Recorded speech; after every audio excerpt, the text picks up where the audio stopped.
Hello, I'm Perrin, Beatty, President and CEO of the Canadian Chamber of Commerce, and welcome to the Business of Business, a video series where we look at some of the biggest challenges and the biggest opportunities for Canadian businesses.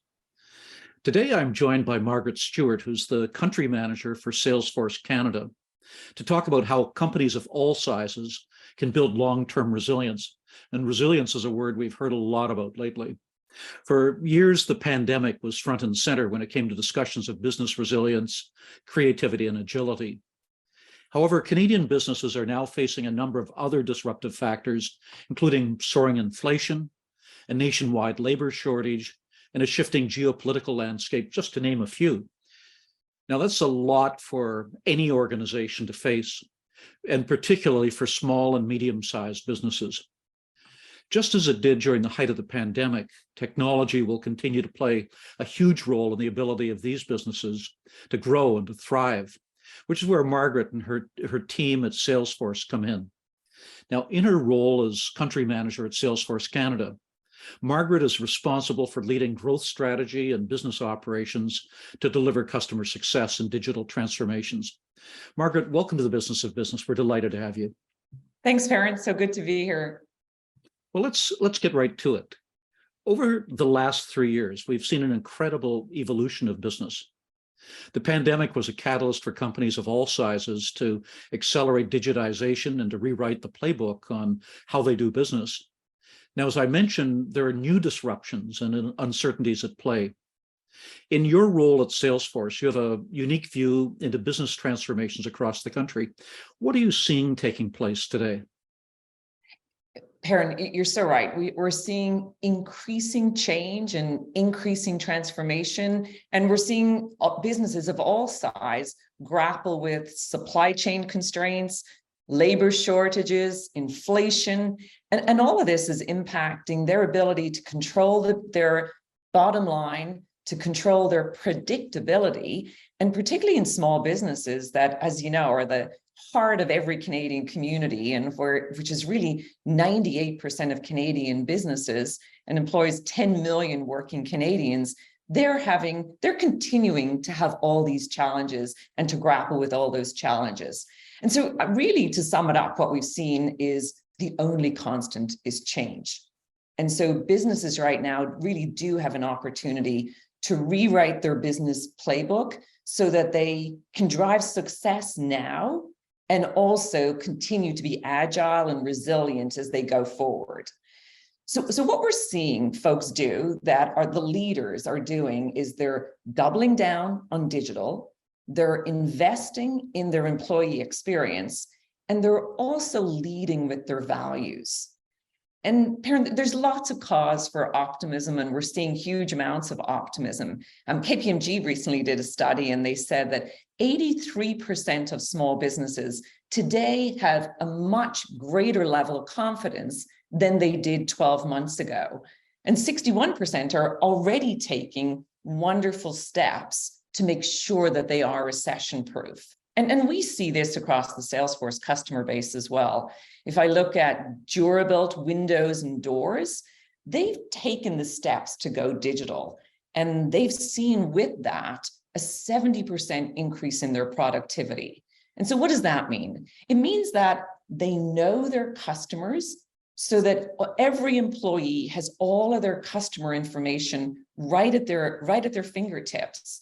And so they can deliver a phenomenal customer experience so that if somebody calls in with an inquiry or somebody calls in with a complaint, they have the information right there. They know their customers. It's all digital. And that's resulted in a lovely increase in productivity of 70% for Durabuilt windows and doors.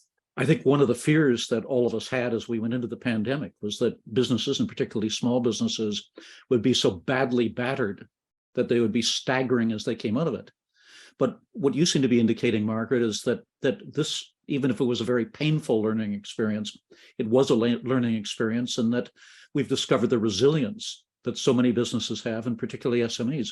It is so, so true. We've seen this phenomenal resilience and this phenomenal desire and willingness to also be in a world of constant change. And the businesses that are digital first are the ones that are positioned for growth. And we're seeing that leaders that are prioritizing technology are seeing their costs go down. They're also seeing their productivity and efficiency go up. They're also delivering personalized experiences to their customers. And our surveys will tell us that 71% of customers expect a personal experience. We all expect businesses to know us, to know our histories, to know what we want, so that in that moment of engagement, it is personal. And the other thing we're seeing is that in a hot labor market, technology and the companies that have invested in technology are also using it as a real tool to retain talent. That's we're seeing more and more of the leaders doing this, Perrin. And we recently had a survey across SMBs in Canada, and here's the reports we got. 4 out of 5 companies that invested in technology are seeing productivity increases. 66% have seen an increase in profitability, and 62% are reporting better customer experience. But my favorite stat in all of this, because everybody is pressed for time and where are they going to spend their precious dollars, 47% of companies say that they saw the impact of their investment in technology within 3 months. And so seasonal impact. Landscaping company in Alberta, they have a phenomenal vision that they want to increase their business 5-fold. And they've invested in technology in order to do that. And so what to them that means is that most interactions are digital interactions when they're not out doing their landscaping work.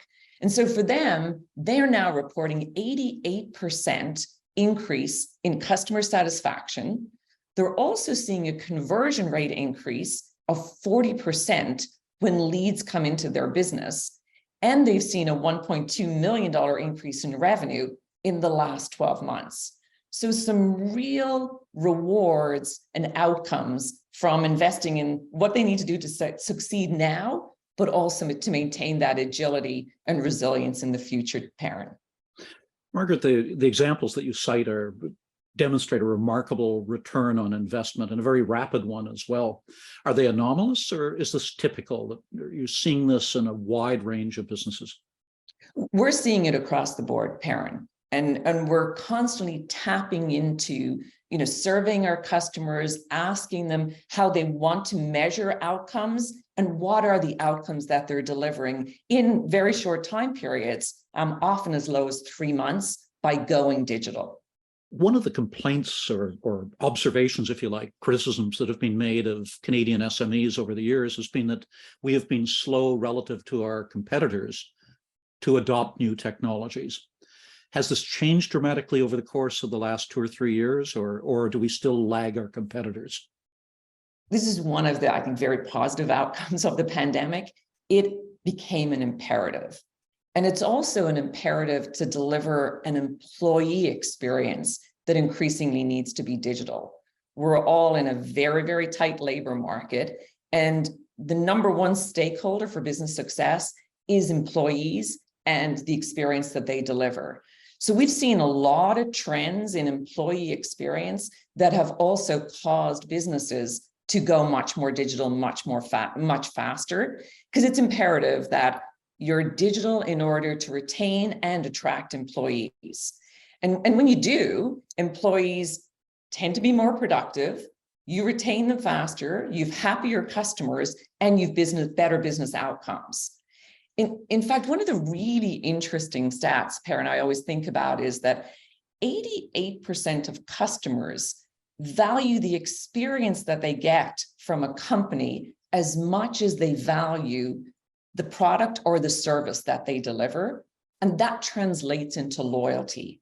And you can deliver so much more enhanced experience with a digital platform, and it can be so much more personalized. So that's actually resulted in a lot more automation and an acceleration of automation that we've seen.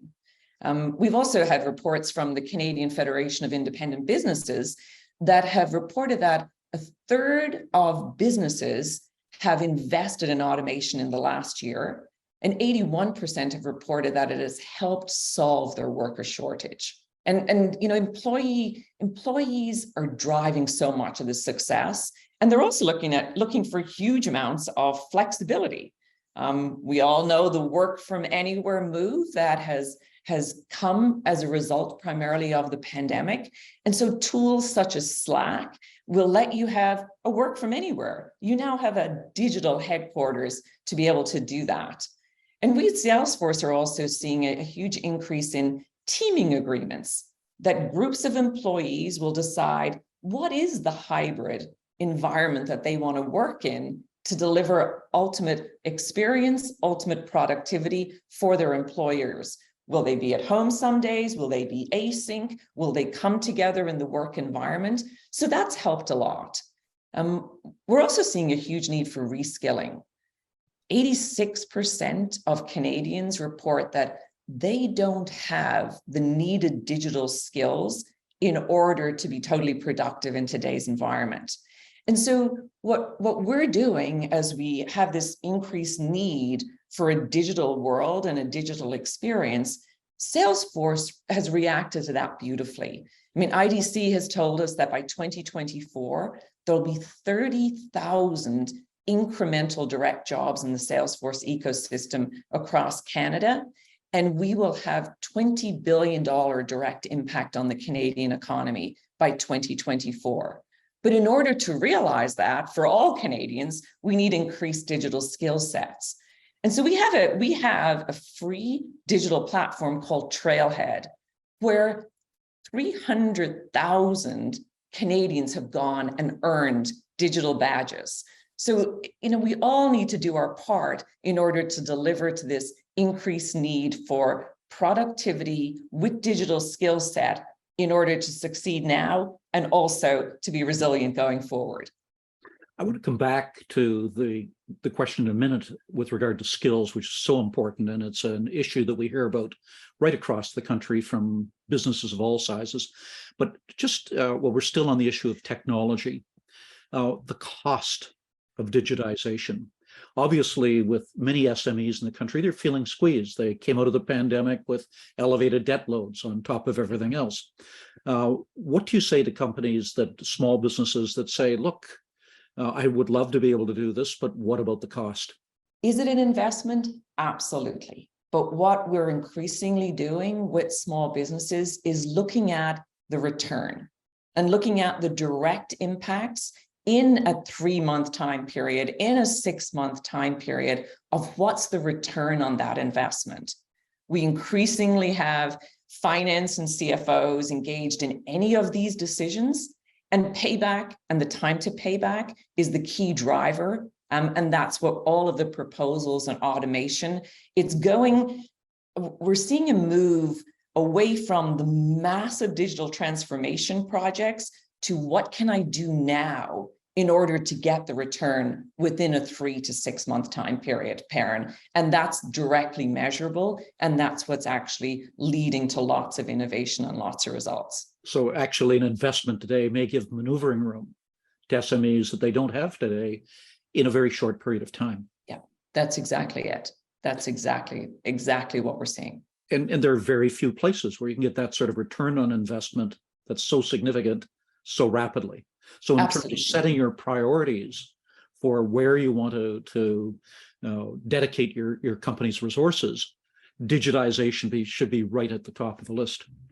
Yeah, and it's directly measurable in terms of what level of consolidation can you do across a number of technology platforms. By moving to one platform, can you actually eliminate some costs?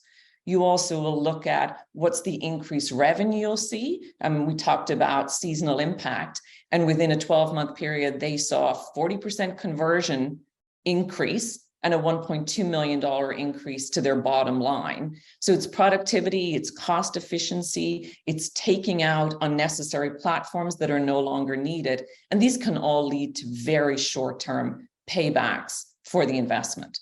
When you can offer better service for a lower cost to you, that's a pretty extraordinary investment to be able to make. Absolutely. And it's also what your customers expect.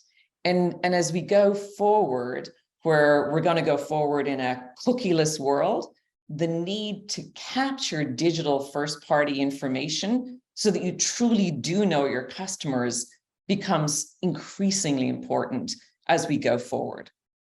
Let's come back to the question of skills. Behind every business are its people. And as we talk about things like productivity and efficiencies, we need to talk about the human element behind all of this. Attracting and retaining top talent has never been more important than it is today. You were mentioning particularly the challenge in getting people with digital skills. Right now, we're in a very tight labor market. Job vacancies are at an all-time high, and many businesses, including small businesses, are finding it challenging to find talent with the right skills. What's your advice to business leaders as they try to solve this? The companies that have a digital platform so that they're offering their employees the kind of experience that they want to have, which oftentimes is akin to the experience that they have in whatever mobile device and mobile apps they use in their personal lives, are those companies that are being able to attract employees in increasing numbers compared to those that don't have digital platforms. So it's imperative to have a digital platform, to interact with your customers, and also to give your employees a place where they're very, very actively engaged. You're offering the flexibility that they want in a work setup, and then they're engaged, they're happier, your customers are happier, and your bottom line is increased.